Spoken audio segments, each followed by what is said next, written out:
was just a kind of catchy little phrase I kind of picked up, and I'd like to just kind of share a few little moments before we actually start into the history aspect of this, of the gospel. The one verse, I mean, this service here today is kind of special because some of these songs, I mean, there was no way that you could have known. But there's so much that comes from this church that's right here within my heart. And sometimes I just feel compelled to express it. And although I faltered all morning, that song said it best. If I falter, who cares?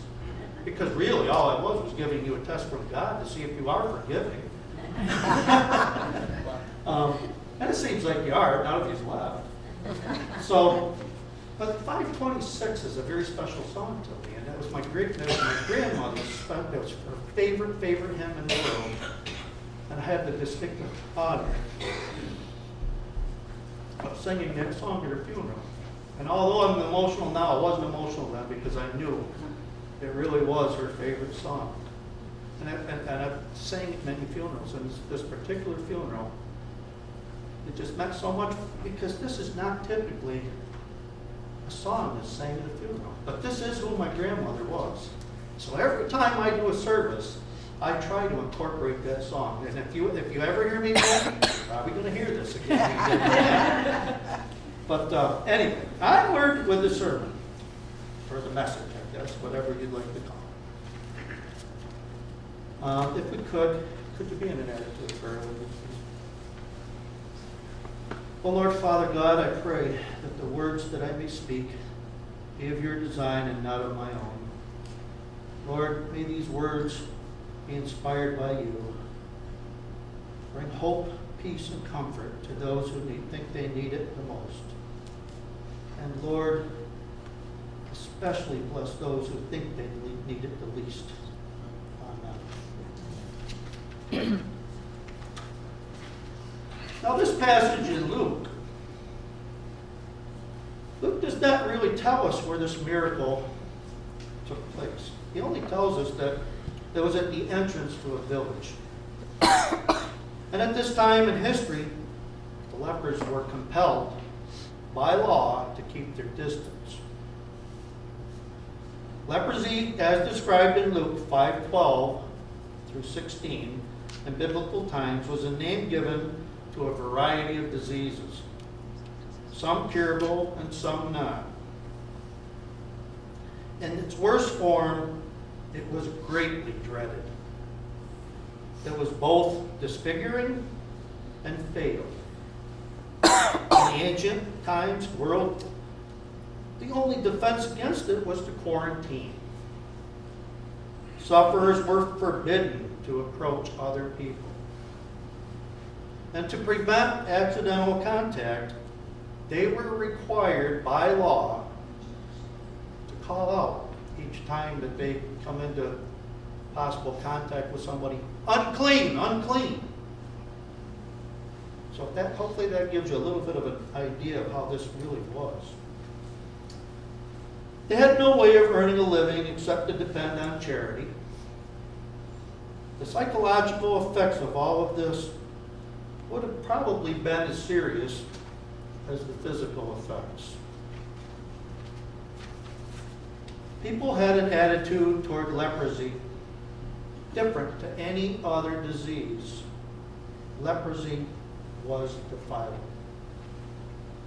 People were ashamed of it, even though it was no fault of their own. Luke 7:22 says, Jesus healed lepers and saw in this one of the signs of his messiahship. And I know this isn't really what we had read. Luke 17, verse 13, and they called out in a loud voice, Jesus, Master, have pity on us. I want you to know, the lepers did not ask for healing, but simply for mercy. Have pity on us. Apparently, Jesus did not see the lepers at first, but when he did, he responded. He did not tell them, he did not come to them or touch them. He did not even say, you're cured. Jesus told them, as they were, to go and show yourself to the priest. At that time, it was a normal procedure when a leper was cured to go to the priest. The priest acted as kind of a health inspector to certify that the cure had actually taken place. Jesus was putting their faith to the test by asking these men to act as though they had been cured. And as they obeyed, it happened. They were cured. They were cleansed. The cure was immediately recognized by one of the 10, the outsider. He was a Samaritan. And normally, Jews and Samaritans had little to do with one another. But in the mark of the horror of the disease, they lived together. They ignored the distinctions that would have otherwise been as compelling. We might think that the Samaritan, one of 10, would have been the last one to give thanks, especially to a Jewish healer. Luke notes he was the first, and evidently the only one. In verses 17 through 18, Jesus expresses disappointment in the 9. All were cleansed and had equal motive for gratitude. But apparently, the 9 were so absorbed in their newfound happiness that they could not spare a thought for its source. The one exception for this was a foreigner, a man who didn't even belong to the chosen people. Jesus had a word of encouragement for the man who came back.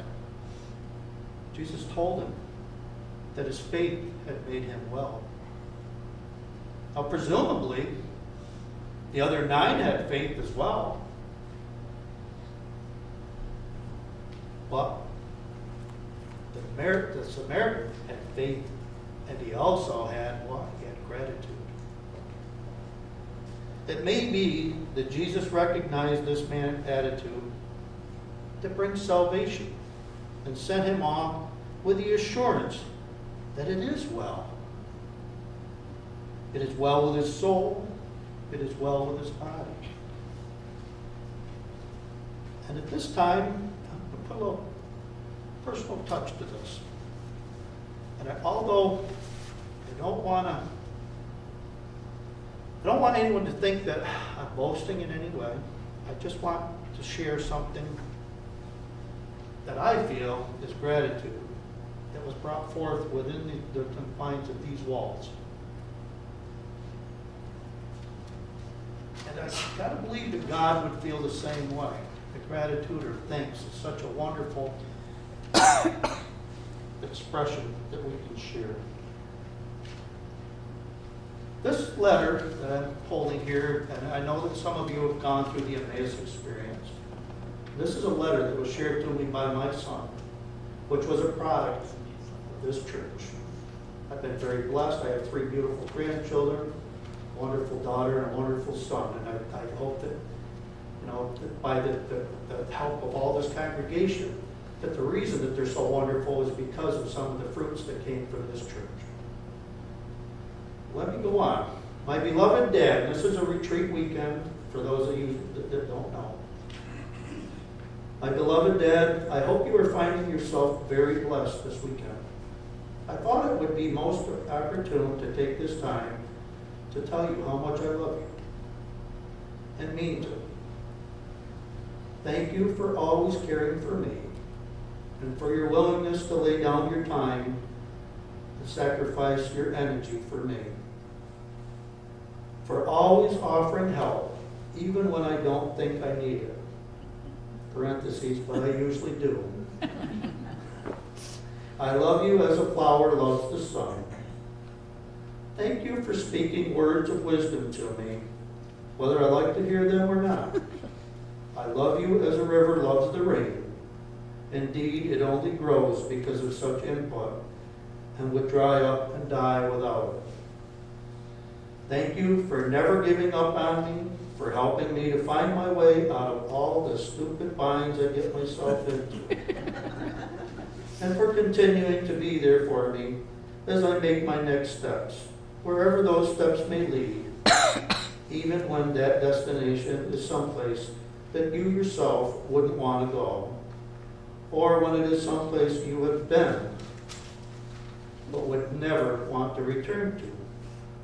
Or even when you have the hindsight to know that I am walking myself right into another bind.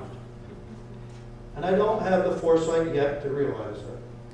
I love you as a tree loves the earth, for the earth opens itself up to be rooted into the tree, that the tree may receive life from the earth, that it may remain upright. Thank you for pushing me to keep on keeping on, to keep on trying, regardless of what odds may stand up against me. I love you as the world-class athlete loves the trainer who pushed him to climb so high.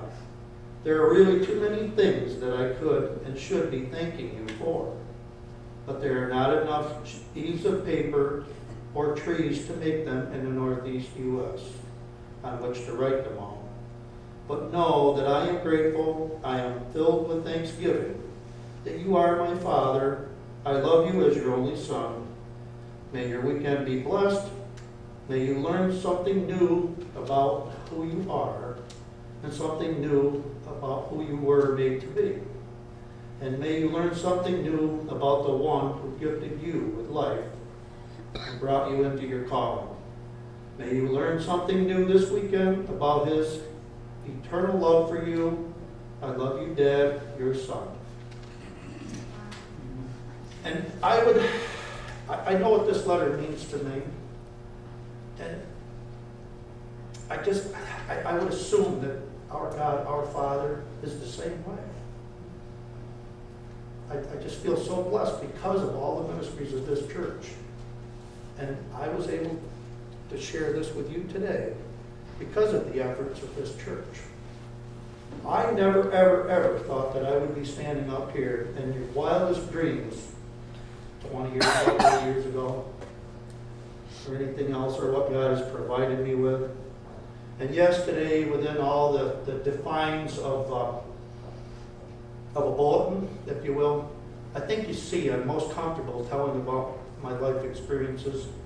And this, to me, is what a message is all about. It's about sharing what I have and how can I share it to help others. And I also have another letter, which is a product of this church. Now, this letter here was dated 2008. And as I said, that was from my son. This is a letter that the envelope is dated 1999. And I hope that I'm not alluding off of our scripture, but this is what God so placed me to talk about. So this is what we're going to talk about. This pulpit used to be over here. I was over here, and I delivered a message that day. Not a day, maybe not that day. But anyway, this is a letter that I received from a 12-year-old girl. I'm going to leave her name out. Dear Mr. Vance, dear Mr. Harold Vance Jr., hello. I'm not sure that you remember me. I was the 12-year-old redhead, brown eyes, yellow t-shirt girl wearing glasses who was staying with my aunt and uncle, and I won't use the name, last Sunday in church when you gave this sermon. I'm sorry that I waited so long to write, but I've been very busy. Well, I suppose that I should get to the point. On Sunday, I listened very carefully to your sermon. And for some reason, unknown to me, I took it all in, and I completely saw what you were saying. Your entire service totally reached out to me. I have listened to a million services before, but none of them touched me as much.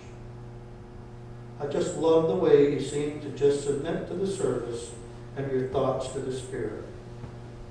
You let God move through you and shape the words. I have never felt so connected to a service in any church before. Anywho, I just wanted to say thank you. It seems that what you've said has just awakened the Spirit in me, has completely inspired me. Thanks. And the reason I share this is because in ninth grade, the class, it was called Mass Communication and Media Communication. I took one semester of it, and basically they threw me out because they said I could never do it. So part of it's wrong, part of it's right. But I hope that in some ways that these letters inspire you as much as they have me. These mean a great deal to me. And I just want you to know what can and should and will happen in these walls if we allow the Spirit to just do just that. I truly do believe, I hope that it shows. And I wish for all of you to do the same thing. I do have one exercise though before we leave, that if you're able, would you all stand up? Could you just raise your hands like that? Anybody say amen? Amen. Awesome. Now you may be seated because I did the unthinkable. I got Methodist people to set up.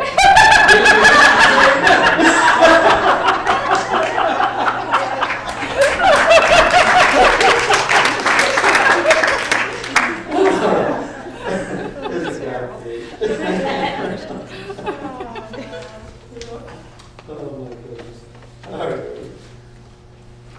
So where are we now?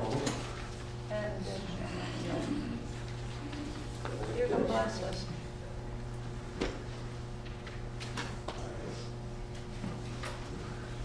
So this is time for our benediction, correct? Yep. I do have something, believe it or not. I've been told that I shouldn't do this because this is like a contractor, but that's what it's about. It's about trying to build upon people's souls.